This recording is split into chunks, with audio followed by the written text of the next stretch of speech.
एक गांव में एक सेठ जी रहते थे। वो बहुत ही कंजूस थे। दान दक्षिणा कभी नहीं करते थे और इसके ईश्वर के प्रति प्रेम भाव या भक्ति भाव बिल्कुल भी नहीं था। एक दिन सेठ जी को किसी काम से दूसरे सेठ जी के पास जाना था। तब उन्होंने अपने लड़के को दुकान पर बिठाया और कहा, बेटा तुम दुकान को संभालो, मैं थोड़ी देर में वापस आता हूँ। सेठ जी का लड़का कभी कभार ही दुकान पर बैठता था। उसे सामान की ज़्यादा पहचान भी नहीं थी।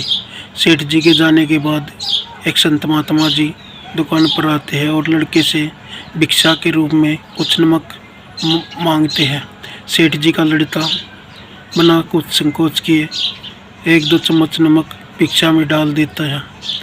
दरअसल संत महात्मा जी आसपास की दुकानों से भिक्षा के रूप में सामग्री इकट्ठा करते थे और इकट्ठी हुई सामग्री से भोजन बनाकर सबसे पहले भगवान को प्रसाद चढ़ाते थे और बाद में स्वयं खाते थे। जब सेठ जी वापस आए तब उन्होंने अपने बेटे से पूछा, क्या कुछ सामान की बिक्री हुई है? तब उन्होंने कहा, नहीं, सामान की तो कुछ बिक्री नहीं हुई, लेकिन एक संत महात्मा जी आए थे, उन्होंने कुछ नमक भिक्षा में मांगा था, तो मैंने इस डिब्बे से उन्हें 2 चम्मच नमक दे दिया।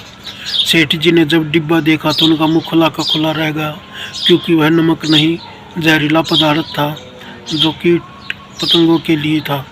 सेठ जी ने सोचा, अगर महात्मा जी ने इसका सेवन कर लिया तो कहीं उनकी मृत्यु ना हो जाए या फिर ज़्यादा बीमार ना हो जाए और बेकार में पंचायत में घूमना पड़ेगा और बेकार की टेंशन होगी।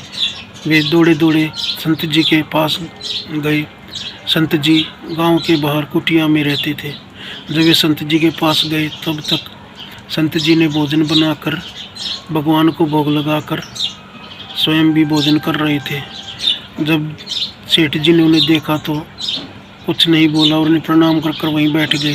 सेठ जी मन में सोच रहे थे, यदि इनकी तबीयत खराब हुई तो कम से कम वैद्य जी को बुला लूँगा या इन्हें वैद्य जी के पास ले जाऊँगा।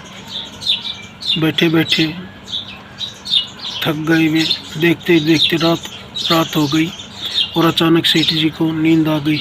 जब सुबह सेठ जी की आँख खुली तब उन्होंने देखा संत महात्मा जी नदी में नहाकर ठीक ठाक वापस स्वस्थ चले आ रहे थे और सेठ जी को प्रणाम करके बोले, सेठ जी आज आप बड़े अच्छे समय पर मेरे साथ हो, चलो भगवान के दर्शन कर लो। सुबह सुबह भगवान के दर्शन करना अच्छा लगता है और दिन भी अच्छा रहता है। तब जब संत महात्मा ने मंदिर को खोला तो सेठ जी भी साथ थे और जैसे ही मंदिर को खोला तो भगवान की मूर्ति के 2 टुकड़े हो गए थे और काला भी पड़ गया था।